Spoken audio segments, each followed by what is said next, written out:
Good evening, everybody, and welcome. My name is Sabir, pronouns he, him, and I direct events here at the Strand.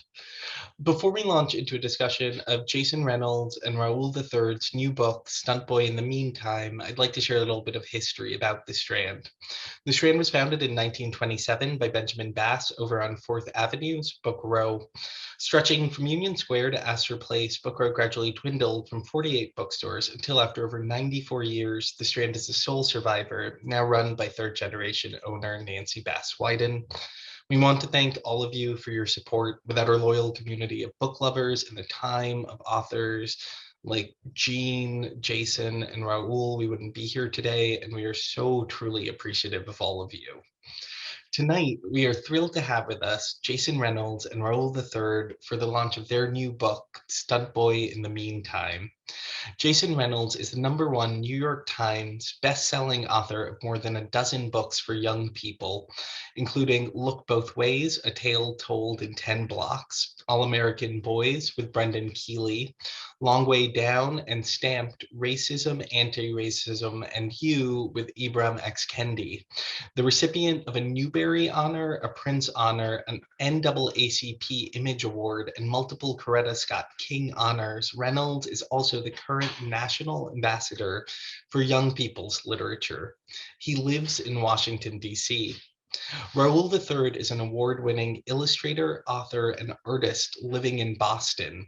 His work centers around the contemporary Mexican-American experience and his memories of growing up in El Paso, Texas, and Ciudad Juarez, Mexico. Raúl contributed to the SpongeBob comics series and illustrated the Texas Bluebonnet award-winning Lowriders in Space and the Pura Belpre award-winning Lowriders to the Center of the Earth, both written by Kathy Camper. Joining Jason and Raúl in conversation tonight is Gene Luen Yang. Gene Luen Yang writes and sometimes draws comic books and graphic novels. As the Library of Congress's 5th National Ambassador for Young People's Literature, he advocates for the importance of reading, especially reading diversely. American-Born Chinese, his first graphic novel from First Second Books, was a National Book Award finalist, as well as the winner of the Prince Award and an Eisner Award. His 2-volume graphic novel, Boxers and Saints, won the LA Times Book Prize and was a National Book Award finalist. His other works include Secret Coders with Mike Holmes, The Shadow Hero with Sonny Liu, New Supermen from DC Comics, and the Avatar: The Last Airbender series from Dark Horse Comics with Gurihiru. In 2016, he was named a MacArthur Foundation Fellow. And so, without further ado, please join me in welcoming Gene, Jason, and Raúl to the stage. Hey, everybody. Thank you, Strand, for having us. Thank you, Sabir, for that amazing introduction. And Jason, Raúl, I'm so excited that you invited me to be here with you on this momentous day where we're celebrating this brand new hybrid superhero story. Oh, thank you so much. I'm excited to be here with you, Gene. Look at this. I know, man. The great Gene Luen Yang, man. We love you, brother. We appreciate you, man. Thank you for all your work over the years. Oh, I'm so excited to be here. So this is what I want to, I feel like one of the reasons I wanted to do this with you all is because I get to ask all these questions of you that normally would be kind of weird to ask, right? So here's my first one. Stuntboy is a superhero story. Every superhero has an origin. I want to hear the origins of Jason and Raúl. So maybe we can start with Jason. What is your origin as an author? It's a good question, man. It's a good, and let me know if my internet, I'm in a hotel, folks. It explains a lot. But so let me know if my internet gets weak and I'll get my phone. I'll do it from my my phone hotspot. So just let me know, Gene, if it gets choppy. My origin story, you know, I was sort of a knucklehead kid growing up, looking for himself in stories, but I was always around storytellers, right? When I look back on it all now, it's like I come from one of those families where everybody is talking a lot and over each other. And the older men in my family always were trying to one-up one another with their stories, most of which were lies. I had a blind grandfather who had the best stories. I had uncles who were truck drivers who had the best stories. I had a father who lived a very interesting life, and he had all these stories. And so my life was sort of permeated with all these interesting tales. I didn't know that it would end up this way. Once I finally found writing and reading, it almost seemed natural for me to want to do this, just because I was always around raconteurs. This was always our thing. And I didn't know we'll go this far, but here we are. Well, we're glad it went this far. So it sounds like, that radioactive spider bite that turned you into the author really came from your family. It was like almost like a family tradition.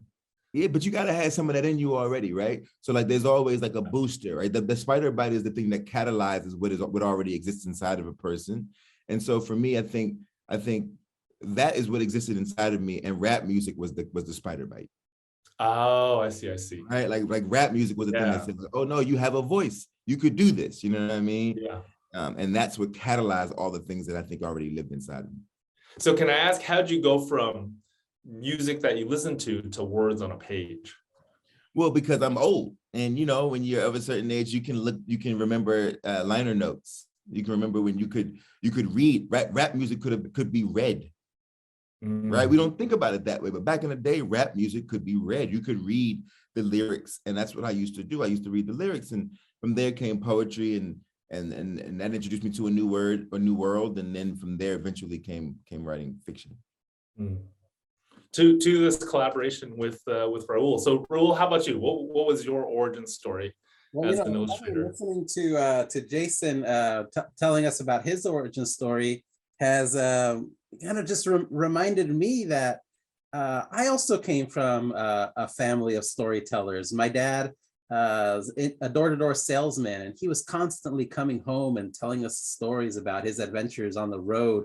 He ran away from home at the age of 13 and would constantly tell us stories about his catching the rails and moving to Fresno and working on the field.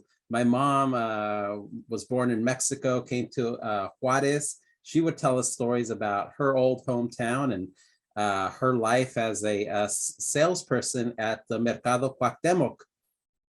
And so all of these stories were absolutely inspiring to me. I loved listening to them. And then I always loved drawing. I would sit by the television constantly trying to keep up, just like Portico does in the book here, with the cartoons, and I would try to draw them as they flashed by. And then I got really lucky. My dad sent me to buy him a newspaper at the 7-Eleven. This was probably in the late 80s. And that's when I discovered that there were this amazing art form called comic books. And I didn't have to keep up with a cartoon anymore. I could sit down on my couch and copy the images from the comic book directly onto sheets of paper. Do you remember your first comic that you bought at that 7-Eleven? Man, absolutely. There was it was an old issue of Web of Spider-Man. And this issue, it hardly even contains Spider-Man in it. Like there was a woman holding her son screaming, and this farmer had a pitchfork, and hanging from the pitchfork was Spider-Man's tattered mask. That was the cover. That was the cover, yeah. Web of Spider-Man. That was when he had the black suit, right? Was that black suit Spider-Man? Well, this was maybe a little before the black suit. Oh, okay. Yeah, or maybe after the black suit. Because it was classic. It was classic Spider-Man. Right? Yeah. Yeah. That's awesome. That's awesome. Great. Now, one of the things about superheroes is that they often live in between two worlds. So Clark Kent is Superman, so he's up in the skies, but he is also in the offices of the Daily Planet, right? And you definitely have that dynamic with Stuntboy. Stuntboy is also Portico Reeves. I'm wondering, did you have that dynamic in your lives when you were kids? Did you feel like you were kind of going in between two identities or going in between two different worlds? you want to, I see you nodding your head, Jason. Yeah, you know, it's interesting because I was a sensitive kid. You know, like I was one of the I come from a family where you kind of got to be tough because of the way that we communicate with one another, and our version of like the way that we show love isn't always the most compassionate. It isn't always you know, we're not the softest people, but I was always a sensitive kid, and so it became difficult for me to navigate my familial spaces because I just wasn't built like that. But when I went outside, I had to kind of drum that up, right? I had to kind of be a different person on the outside of my house, because you're in a community, in your neighborhood, you're in the school, you're with your friends. And so like some of the sensitivities that I had in the house, I wasn't always comfortable with having outside the house. And it wasn't always safe to have some of them outside the house, you know? And then on top of all of that, I went through what Stuntboy goes through, right? His parents, I was going through a divorce, and all of my sensitivities sort of rise to the brim. And it's like, well, how do I save my family? How do I save my mother from her tears? How do I save my parents from themselves? How do I protect my brother, my older brother, from his feelings, right? How do I deal with all of this? And then how do I put on a tough face when I go outside and my friends say, what's going on? And I kind of got to like lock it down because I don't want to tell them that my family's falling apart. And so you got to manage both. I don't know which of those is actually the superhero, right? But they're both but they're interesting identities, both of which are trying to save my own life. How about you, Raul? Did you ever have that superhero dual identity? Yeah, you know, I think what's interesting about drawing, and I went to many schools before I graduated from high school, maybe a good 9 or 10 schools. But I think that drawing, one thing that I loved about it is that it allowed me to like hide in plain sight, you know? I could be like in this busy room with my family, with my brothers, arguing, my parents doing their thing, all in the TV room watching TV, or I could be at school and I could be there listening to everything, but simultaneously like hiding in plain sight because nobody really paid attention to the kid who was just focusing in on his drawings. So it's kind of like this nice force field that I built around myself. Yeah, I could definitely relate to that. I felt the same way when I was drawing as a kid, for sure. Yeah. Well, I do want to move from the secret origins of the creators to the secret origin of this book right here. And I think there's a ton of stuff about this book that I really love. I think you have a lot of smart play on words. And I also think it has this like, it's not a traditional comic book, right? It's not a traditional graphic novel. So it's a hybrid. It has some pages that are pretty heavy on text, and then it has other pages where it's just purely pictorial. So I would love to know, how did this collaboration start? Like, how did you guys meet? What was your meet cute? We never met. No, we haven't met. We've never met. You've never met in person? No. Wait, so how did this happen? I once saw Jason walking through a hotel lobby and he had like 1 million people around him. I was like, there you go. Yeah, I've been that dude too. Watching Jason walk by with 1 million people. Gene, if you saw me walk by, I would say, Gene, why didn't you come over and save me? Why didn't you say, Jason, you got over here? So look, this is what happened. We had never met in real life. I reached out to Raul because I had written Stuntboy, and I had this idea, and I was like, yo, I feel like I could do something in the graphic space, and that like the younger graphic space, right? Basically thinking about what Pilkey does, right? I'm like, yo, I could do something.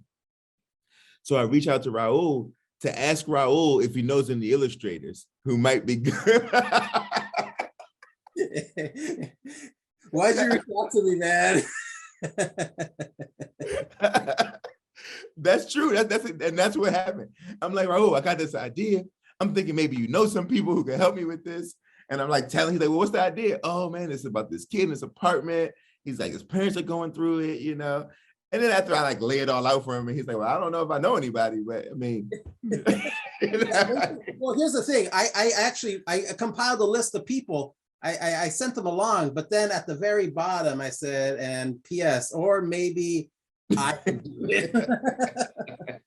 So, But look, but Gene, here's the thing, Gene. I mean, you know how this works, man. I was trying to be respectful of Raul because I know that Raul is super busy. All of us who are paying attention knows that Raul, the Vamos series is happening, Low Riders in Space is happening. Like, it's not like it's like he likes to hide, but he's not actually hidden. We all know what the work that he's doing. And so I was trying to be respectful of the fact that, like, I didn't know if he had the capacity to do it. But then when I told him what I was looking for, it's almost like, I almost feel like he laughed at me like, bro, I could do this in my sleep. You know what I mean? I've never known any, Gene, I don't know how fast you draw, but Raul, it's a different thing. It's a whole other beast. I'm not fast. I'm not fast at all. You're fast, Raul? what's that? You're fast? Well, I don't know if I'm fast, but like I had like a month to do the layouts and 3 months to do the illustrations. Yeah, you did the whole thing in 4 months? The whole thing. That's messed up, dude. Don't say that to other illustrators. Never say that again. Exactly. Just stretch it out. Be like, it took me a year to finish this. Yo, Gene, he sent me the mock-ups of the characters in like the first 25, 30 minutes after talking to him. Unbelievable, dude. Yeah. Unbelievable. Well, that was one of the things that I really loved, though. I mean, immediately I just wanted to draw this book. So I wanted to show Jason that I was ready to, because you told me, Jason, you warned me, hey, it's going to be a roller coaster. So I was like, all right, I'm going to prove to you that I'm ready to strap in next to you. I'll even hold the barf bag.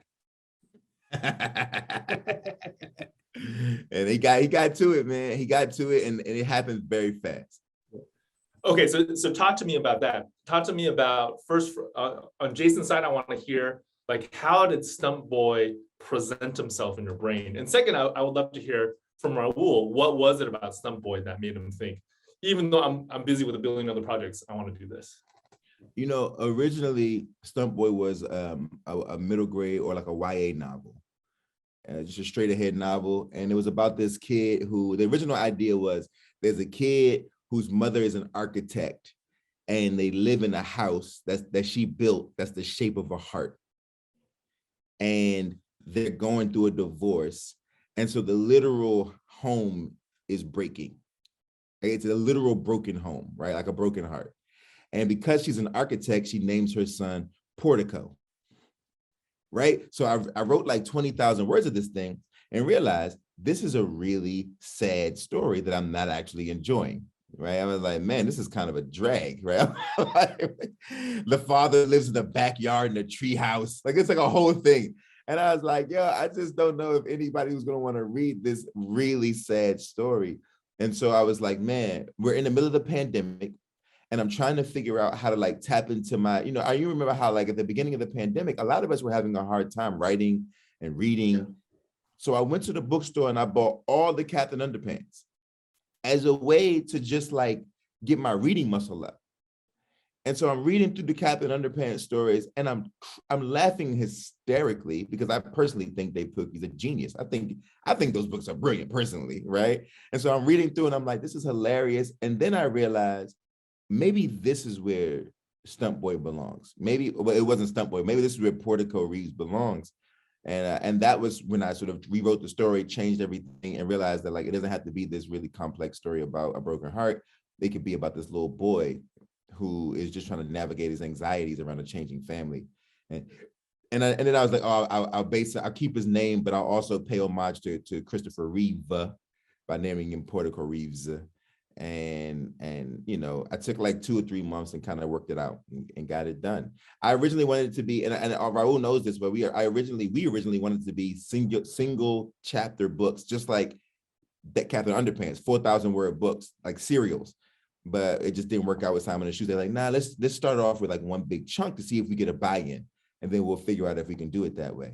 And so that's how it worked, man, all the way through top to bottom before I even reached out to Raul. And for all those watching, and Gene, this is a big deal, is that I did all this in secret. So they didn't know what I was working on. And by the time I talked to Raul, we went in together and was like, this is what we're doing, instead of them trying to find somebody and go through all that stuff. Yeah. So you had a lot of ownership from the jump, from the get-go.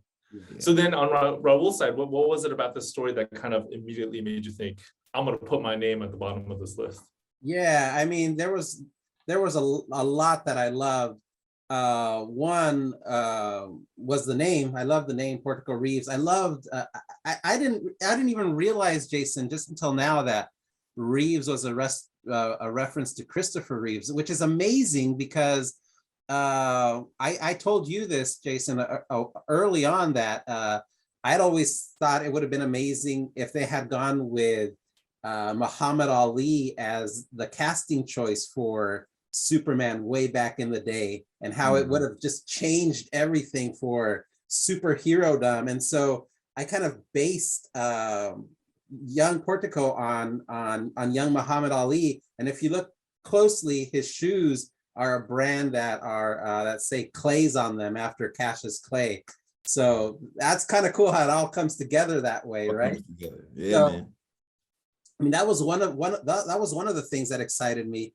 But simultaneously, he grows up in an apartment building, and there's just a lot of amazing characters within that apartment building. And I grew up in an apartment complex. I spent the first 12 years of my life at Village 2 Apartments, and just, you know, running wild in that apartment complex, getting to know all of the different people that lived in all of the various apartments. That was something that excited me. I wanted to, you know, jump in and design this cast of characters. I love large casts, as you probably have know from my Vamos series and the Lowrider series.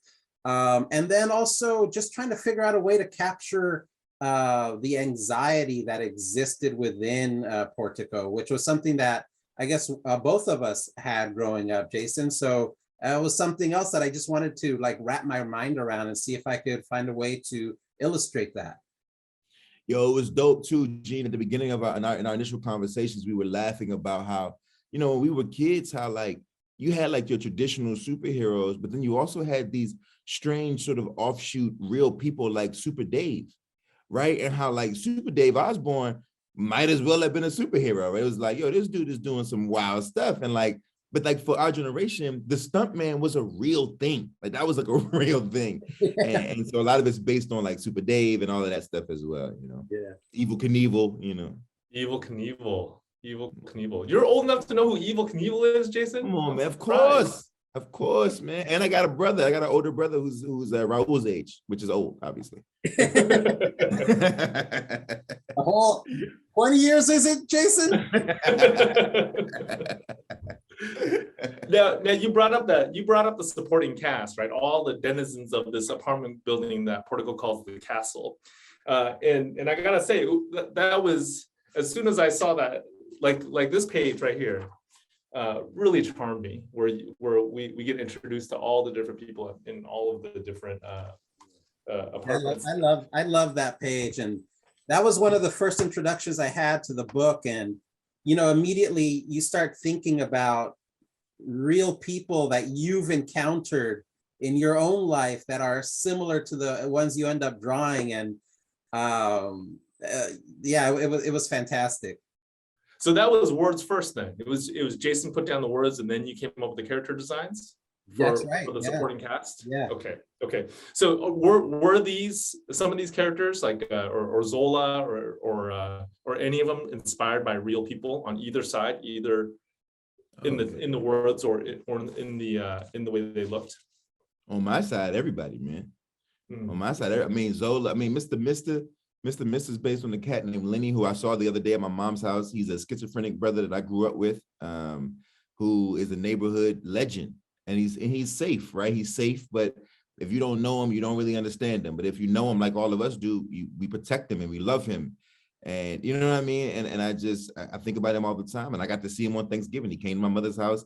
My mom gave him a pie, like she does every single year, right? It's like neighborhood stuff, you know? All the characters at the birthday party, those are all real people. Those are all based on my friends' children. All of my childhood friends that I grew up with, those are all their children that are in the book, you know? Like, it's just, it's super cool. I mean, that's all my books though, like to think about all these interesting characters that I've been around my whole life and to be able to give them life, to immortalize them this way, in this work. Yeah. And say for me, like Mr. I immediately thought about the street poet that I knew here in the Somerville area. His name was Ricardo. And I just knew that they kind of belong together. So I sent you an article. I think I sent you his obituary or something. Yeah. This is the dude who's going to be Mr. And you're like, yeah, right on. And I'm with it, man. Yeah. That's the other thing though, right, Gene? Like, I mean, like, it's like, you trust your partner, right? It's like you pick your partners carefully so that you can trust your partners totally. And so for me, it was like, whatever Raul, whatever his interpretation is, I trust that. And we're gonna roll with it. I trust his intuition. And we're gonna roll with it. And so it was cool to see his iteration of my imagination. You know what I mean? It's interesting. Yeah. Yeah, that's great. Pick your partners carefully so you can trust them fully. That applies to so many things, not just books, right? Yeah, for sure. And it just makes the process, I mean, outside of the hard work that it takes to produce the project, it makes the project just incredibly fun to work on. There's not the stress of having anyone upset with you or you're scared to share things with them. It's just a fun collaborative process. And I know, Jason, that I would send you all these drawings, and you even had to do some work around them, right? Mm-hmm. Absolutely. I mean, there were things that he did that I had to sort of adjust. You have to shift parts of the story because he made decisions, and I trust those decisions. Yeah. Right. Like, I trust those decisions. And so for me, instead of being so precious about my little brainchild here, it's more like, well, this is the partner I chose, and my partner has vision. And so let me figure out if what my partner's bringing to the table will enhance the story. And if so, then let's roll with that. Like, you know what I mean? What's the big deal? I mean, this is the first one. It's going to be interesting to see how that evolves as we continue going. Easier. To me, it'd be even easier. I mean, I remember at the beginning, right? I told you, I said, hey, Raul, like, because the first version of Portico, he has this beautiful afro, right? And I was like, Raul, he can't have an afro because for some reason, and it may be my own biases, my own preference, my own sort of like weird thing where I was like, Raul, he's reading Mexican, and he's reading like Latinx to me in a way that like is cool, except for these got to be Black kids for me, these got to be Black kids. And Raul was like, no problem, like, heard you, you know what I mean? Let's make some adjustments. And we made the adjustments. You know what I mean? But like, I've been very lucky and fortunate when it comes to my partners in this industry, whether it be Brendan, Raul, right? Like, the people that I've worked with have all been, we've just been open and willing to just make it a collaborative process, Absolutely. Well, every superhero has a super villain, right? So Batman has Joker, and Stuntboy has Herbert Singletary, the worst. Who even has like his own secret hideout, which I thought was brilliant. The way you guys put that together, right? Like, that hideout is awesome, man. I love it. Yeah. So talk to me about that kid. A little door. Yeah. He's not a stereotypical schoolyard villain, right? He's got a lot more to him than that. So how did that come about? Was he based on like somebody who you used to have conflict with when you were a kid or anything like that? Yo, you know what? So Herbert Singletary, it's so weird because I knew we needed to have a villain, but I didn't want the villain. Even when I wrote like my version of Spider-Man, like a couple years back, it was really hard for me because I was like, I don't want to do, I wasn't a comic book kid. And so for me, it was like, I don't want to do a monster. Like it feels it's so hard for me to imagine that all of our villains are like these sort of menacing monsters. When really it's like, yo, my biggest villain is like who I see in the mirror. My biggest villain is like, you know what I mean? And in my neighborhood, the small guys were maniacs. Right. It was like, like if you were a smart guy, you were a maniac. And the nerds always had something to prove. Right. It was like, so we were like, yo, we're gonna do Herbert Singletary. I wanted to name him something nerdy, right? I remember this. Oh, look, this is the original version of Raúl's drawing. Yeah, and that was another suggestion that you gave me. You were like, I don't think we should make him a big guy, that's too easy. Oh, yeah, let's shrink him down. Yeah. He has a receding hairline. Yeah. Yeah. So then he said maybe like a professor, and that made me think, and I was like, yeah, let's actually just make him look like a little professor then. Yeah. I mean, seriously, what's more frightening than the brain from Pinky and the Brain? Yeah, that's right. Right. That's what he is. Right. That's what he is. Exactly. No, I thought he was such an effective character, right? Because he kind of went against stereotypes, and he was unexpected in a lot of different ways. And I think ultimately it made me feel more compassion towards him.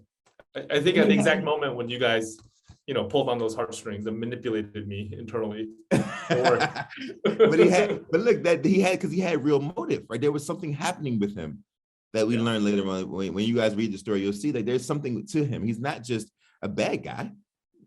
Nobody is. He's not just a bad guy.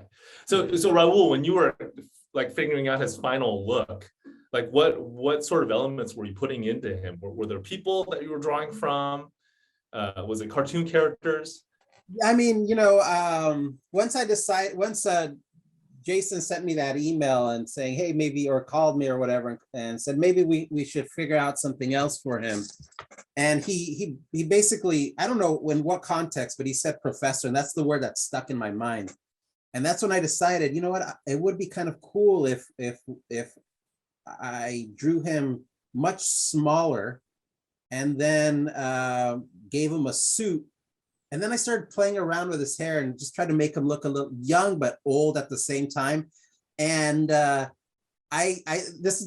hate when I say these references because I know Jason's just gonna immediately call me old. I got you. You don't have to be afraid, but you're in a safe space, buddy. You don't have to be afraid. But I thought of the dude from the lead singer from the Fine Young Cannibals. I totally see it. You know how he did Yeah, I see it. That's amazing.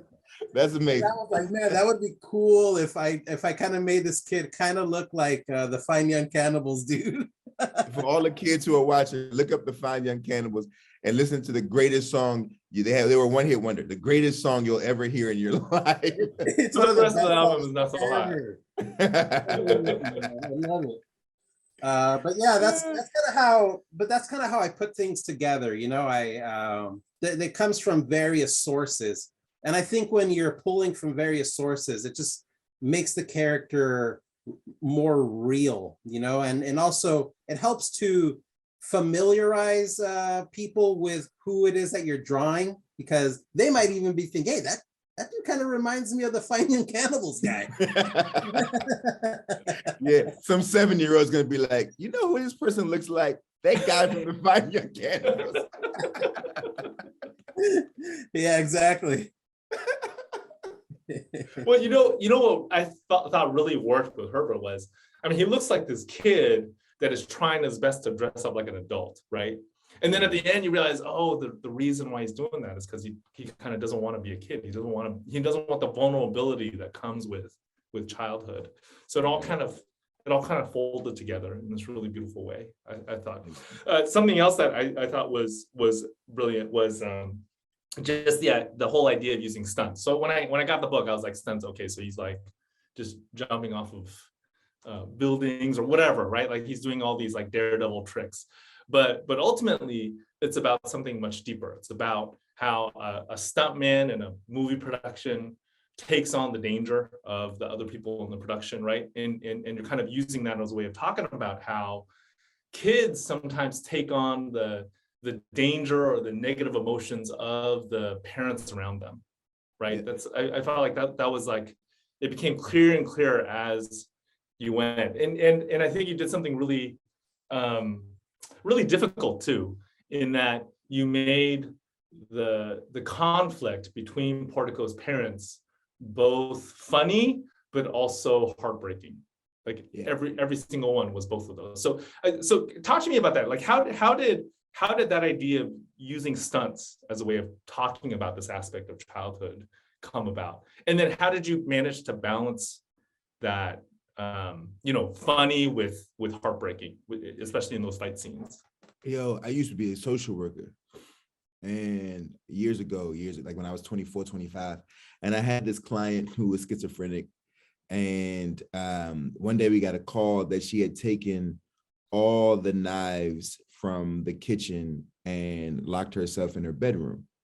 And this is a serious emergency. So we all go down there, we call the cops, we call all the other social workers, we call the doctors, everybody has to show up for this because we don't know what to expect. Her parents are nervous, they're scared, they don't know what's going on. And when we finally got the door open, she had all the knives lined up on the bed and she was just kind of sitting there chilling. And we were like, what's going on? What are you doing? And she said, oh, like, I'm chilling. Like, what's going on with y'all? And we're like, well, you took all the knives out of the kitchen and you locked yourself in the room.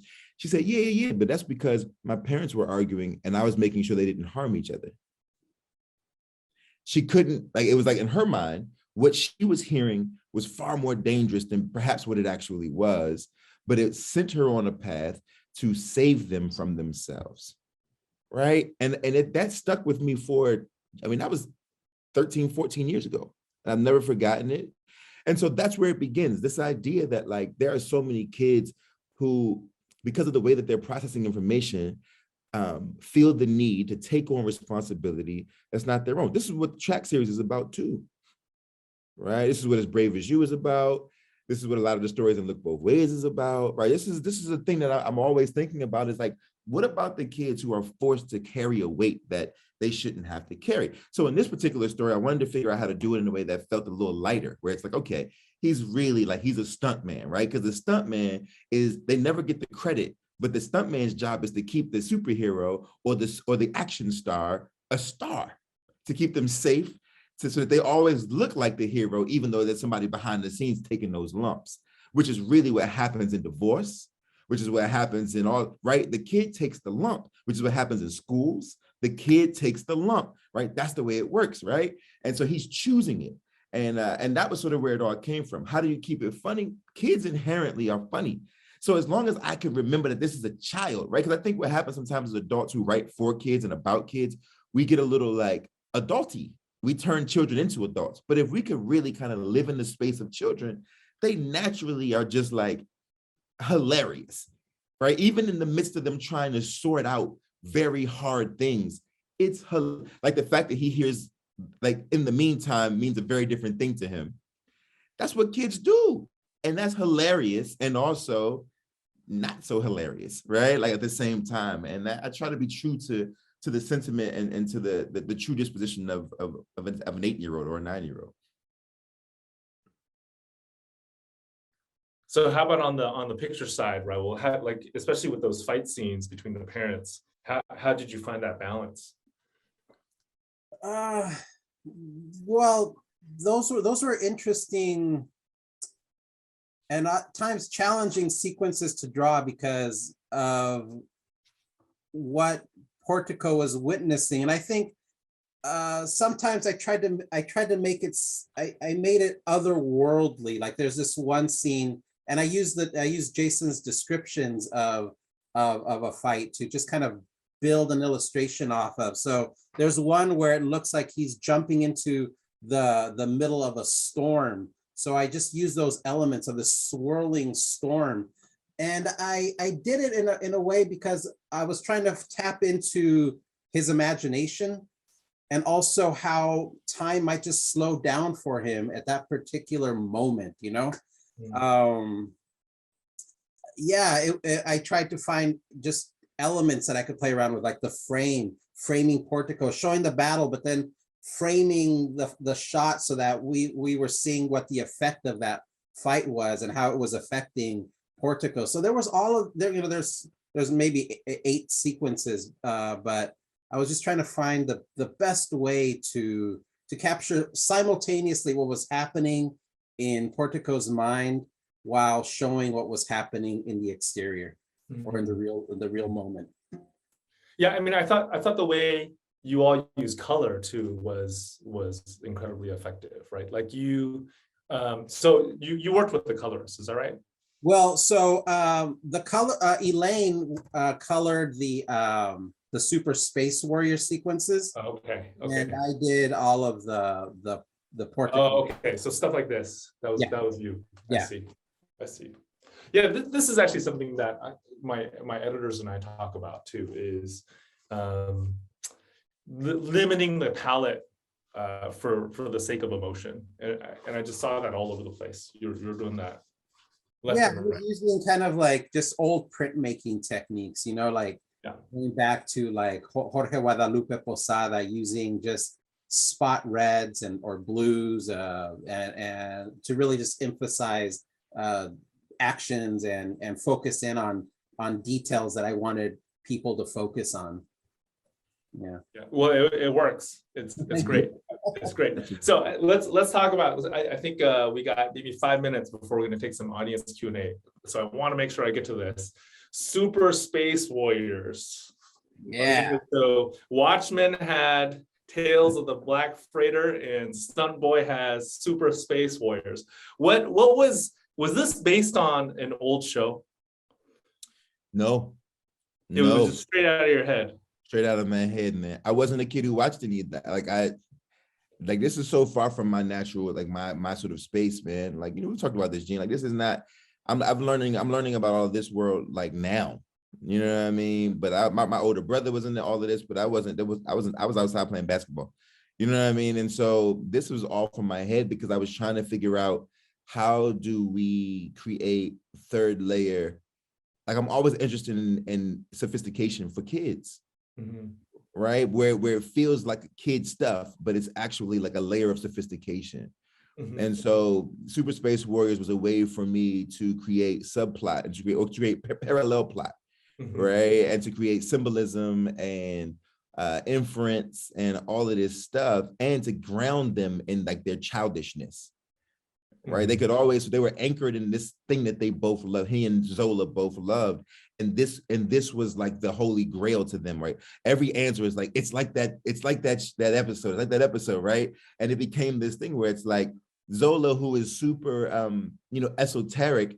This was sort of her Bhagavad Gita, right? This is her Torah. This is her Quran. You know what I mean? She's like, I got the answer. It's like that episode, right? And I think I wanted to figure out what that was because I think it's adorable. And two, I think it's really sophisticated without being highfalutin. And that's where it came from. Mm. That's great. I mean, I think it totally works for all of those reasons, right? You're exactly right. Like in the context of the story, this is their scripture. This is the thing that they refer to over and over and over again. And it's so fun. It's really funny. So how about on the visual side, right? Well, like, were there, I mean, it felt like, I'm guessing Kirby. That's what I'm guessing. Well, I was inspired by various things. One were the Saturday morning cartoons that I loved, and they'd be muscle men like this guy, like hanging around on television, and so I loved like those types of illustrations. And then since they're always arguing, like constantly just arguing, I of course immediately thought of like the first family of comics, like the Fantastic Four, and how they were always bickering amongst themselves, right? And so, of course, I had to go in and try to do my best to kind of mimic some of those Kirbyisms. And it was a blast. It was just a blast. And then Elaine came in and laid out all these amazing like Venn dot patterns, and we were good to go. It looks different than the rest of the artwork, which was also something that was I felt very important. Me too. Yeah, I love those parts, man. Yeah, thanks. Yeah, I agree. And you even got the yellowing paper, right? So it kind of looks like an old comic book that you pulled out of like a quarter bin. Oh yeah, exactly. Comic shop in the back of the wall. Jason, that we need to do like a standalone issue with just Super Space Warriors. Yeah. You hear that, Simon and Schuster? I know they on here. You hear that, Simon and Schuster? You gotta do a standalone. You should totally do it. All right, let's switch over to some audience questions. Here's the first one from Jared, and he asks, "Who are your favorite superheroes?" Mine is probably. Nowadays it's Miles Morales, but when I was a kid, it was Wolverine. It was really something about the complicated like anti-hero, Yeah. Like he was sort of a bad guy. He wasn't a bad guy, but he had a bad attitude. You know what I mean? For good reason, a warranted bad attitude and a strange and a healthy distrust for the American government, right? It's like this guy's it's like this guy. You saying that for whatever reason reminds me of that portrait in the back of the book, you know? Yeah, I was gonna ask. Is Exactly. that did you choose that? Yeah, Wait, Raul, you drew this, right? I do that, yeah. Okay. that's were you Wolverine, like- but that's me as Wolverine. Yeah. That's me as Wolverine mixed with Huey, Dewey, and Louie.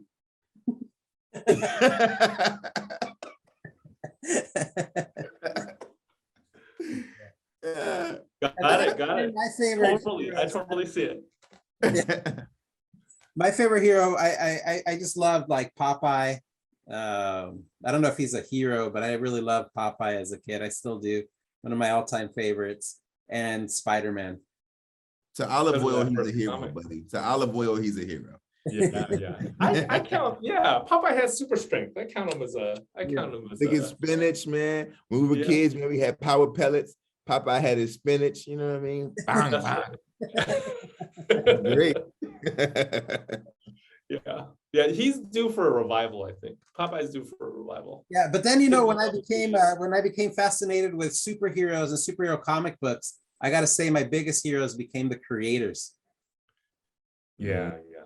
Like Kirby, who we just talked exactly. about. I agree.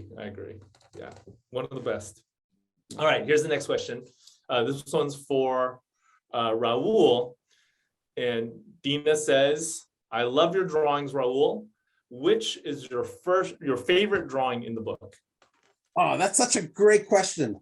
Oh, there's one that I really love. I'm so happy that you asked it. I love it for various reasons. And let me see if I could quickly find it. I should definitely postmark it from now on. Oh, this one right here. It says super duper stupor villain. That image right there where Herbert's walking around the corner and you see like a Portico hiding from him. And things that I love about this, I love the Samo tag, graffiti tag. And the fact that he's wearing the Basquiat crown on his shirt. Yeah, I just like this image. I like the bricks and the spray painted green on there. It was a lot of REY in the crown. I always thought that was for me. Is that for me? Yeah, totally for you. we need to get you one of these shirts, Jason.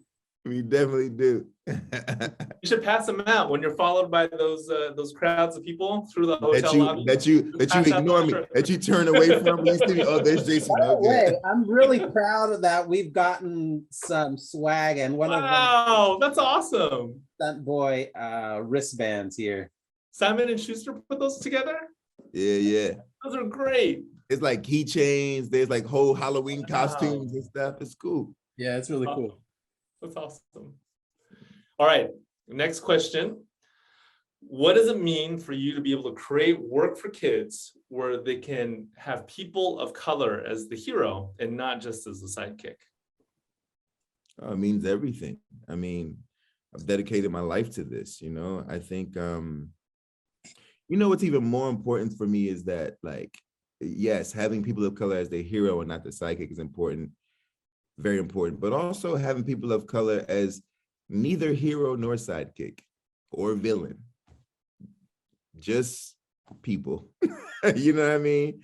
Like, and Portico is really just a kid. He doesn't act like Portico's superpower is just his compassion. It's his empathy. You know what I mean? That's it. He's just a regular kid. He doesn't actually have any sort of superhuman things. He's just an actual human being who has extraordinary compassion and empathy. That's all, and I think that's what I love most about him and all the characters that I try to make. I mean, Raul, for you, man, Vamos and all these, even what you're doing, it's revolutionary. I don't know if you feel this way about your work, but like, it really is. It's what Gene did, what Gene did 10 years ago with American Boy. Like, this is like revolutionary stuff, man. I just wanted to tell stories about my Mexican town, that I grew up in, and just about regular people, like you said, neither heroes nor villains, just chilling out, shopping or taking Right. Yeah. Yeah, I totally agree. I mean, it's all about just making three-dimensional characters, right? Who look like the people who are in our actual world. There you go. All right, next question. I'm a librarian from Savannah, Georgia. What do you make of the current push to remove a lot of books from libraries and schools? What do I make of it? I mean, have you all been targeted yet? Have any of your books been targeted yet? For me? Come on, G. I'm the most banned author in America. Oh, you are. You are. I mean, I have 2 books on the list, All American Boys and Stamped. That's right, of course. Yeah, number 2 and 3. I was being overly optimistic. But shout out to Alex Gino, shout out to George M. Johnson, shout out, shout out to Lori Halls Anderson. I mean, like, what do I make of it? I think that one, it's not new. Shout out to Judy Blume. Yeah. It's not a new thing. I think that what happens sometimes is, my honest opinion is, I think that there are a lot of really, what the conversation should be about is the dismissal and the undermining of children's sophistication and intelligence. I think that adults often feel like young people can't handle certain conversations. When in fact, I've been to these schools all over the country, and young people have always leaned into these complicated conversations. They have phones in their pockets, which means they have the whole world in the palm of their hands, where they see all this happening. It's our responsibility to help them process it. But what happens if you're an adult or a parent and you haven't processed it yourself? Then suddenly it becomes a lot more daunting and a lot more scary for you, because what happens if your child come home to ask you questions that you no longer have the answers for? And what happens if those questions actually shake the foundation on which you stand? Because it challenges not just your history, but your present, right? So I think it's all rooted in that sort of insecurity and that sort of fear. It has nothing to do with children. Yeah. Nothing. Yeah. And everything to do with adults and politics and other nonsense. And that's kind of where I am with it. And we'll keep fighting the good fight and making the work that we make and making sure that the librarians and the teachers have the capacity and the resources to do their jobs. Have you been targeted yet, Raul? Not yet. hey, you better, don't stick too close to me, Chen. Yeah. It does seem like there's something happening, right? Like things have gotten a little bit more intense recently. It's always been there, but there's a little extra oomph now that there didn't used to be. Definitely. And I think it's exactly what you're saying, Jason. It's sort of like the equivalent of like adults going onto the playground and trying to hash out their differences in a space that is meant for kids. Exactly. All right, next question. This is from Liza. Have kids ever surprised you in a good way with how they read a scene or a character differently than how you intended? That's such a good question. For me, it happens all the time. The surprise is in a good way, but it doesn't always feel good, because young people oftentimes find the holes that I miss in my own stories.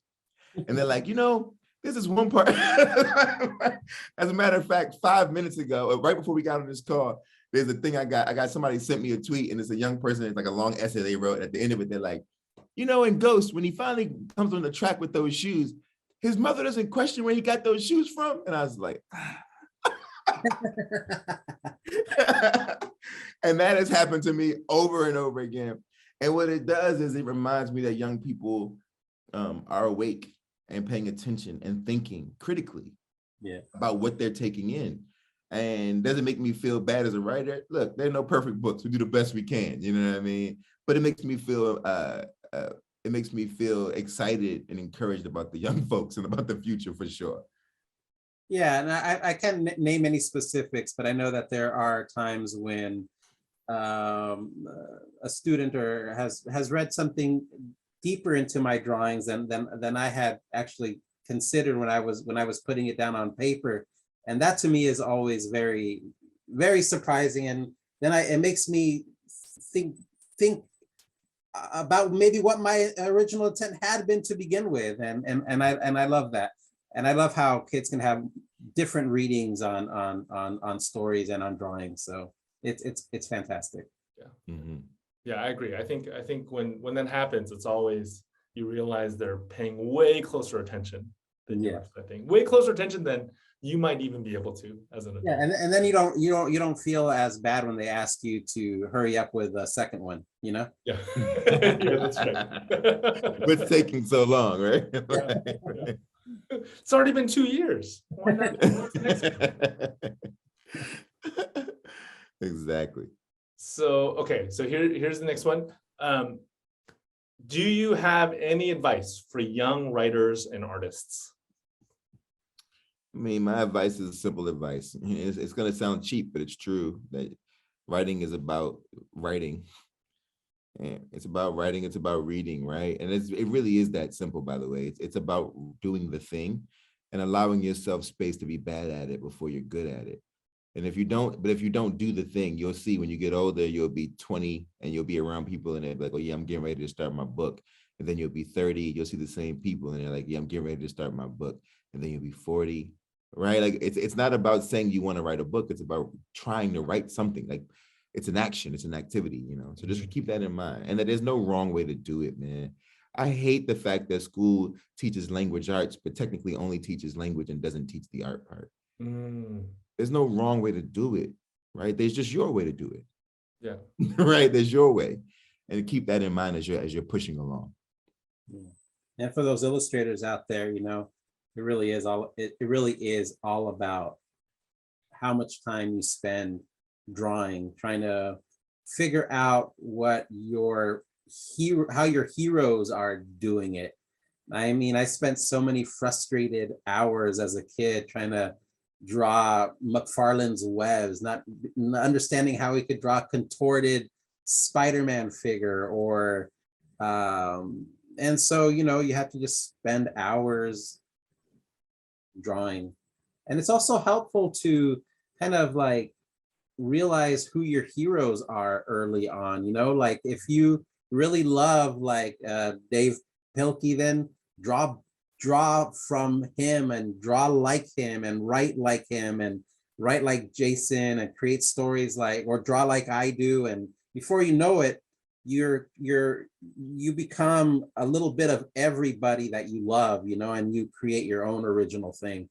And it's easier for them, I don't want to say easier, but it's different for them, right? Because they could love Dave Pilkey and literally go and find out everything about this man's life. That's right. In a way that we couldn't do, you know what I mean? Yeah. Like they could find out when he started, hear a lecture, like, you know, it's a very different thing, which is amazing. It's amazing for them, you know? It is. Raul, I want to ask, for lowriders, I've been wanting to ask you this forever. Is that a ballpoint pen? Yeah, so I drew all of You the guys are such nerds. This is crazy. No, I'm gonna bring it back. I'm gonna make a point. Here we go, Gene. This is one of the pens that I use to create. Wow, that's amazing. Yeah, another reason I did it is just to share with kids that you don't need the fancy iPad or the Mobile Studio Pro to create art. You already have those materials on your desk. A ruled line sheet of paper and a big ballpoint pen is really all that you need to create any universe you want to visit, you know, that exists in your head. Yeah, that's exactly right, right? Like, I feel like when I was a kid reading comics, I was like, I need to get the right tools before I can make my own comics. And Lowriders in Space just proves you can use, it's not the tool, it's the artist. Yeah, right? yes. And that's one of the things that, you know, often bothers me about like, you know, art programs is that it teaches this like a loftiness to art. Like you can't not make it unless you have oil paints. You can't be this artist, but you don't need, those are just walls that are made to keep people away. You have the tool right here with your big ballpoint pen or your Office Depot #2 pencil. Yeah, that's right. Man. That's super inspiring, dude. Man, that's dope. Yeah. Well, it looks like we're just about out of time. I want to end on a Stuntboy thing. What do you want your readers to get out of this book? You know, I think for me, it's just that first, when we say readers, I think we should make sure that you know that for me, these readers vary in age. I wish that my mother had this book to help me navigate my parents' divorce. I wish I had it to sort of see myself in the midst of all of that, to see a kid who was anxious and didn't know how to manage that anxiety, but also to see a kid who was in love with his friends, and those friends were saving his life every day. I think like this is what the book is about, right? Friendship is imperative. Parents are human. Mental health is real, right? Like very basic things. And that the ability to imagine yourself as bigger than you are can be edifying and game-changing on so many levels. How about you, Raúl? I would piggyback off of all of that. And also there's so many inspiring moments in this book, and funny moments. And I just want our readers to just have a great time, like looking through this book and reading and rereading, enjoying Jason's wordplay, coming back and trying to decipher the drawings. This is a book that I think kids will hold on to for quite a long time, just to get to know all of the amazing people that exist in this book, and then maybe use it as a way to compare it to all of the amazing people that surround them on a daily basis. Yeah, great. Well, what I got out of it is you can face down your friends all the time, you brother. can face down your friends. Thank you all so much. Thank you, Jason. Thank you, Raúl. Thank you. This was fun. This was great.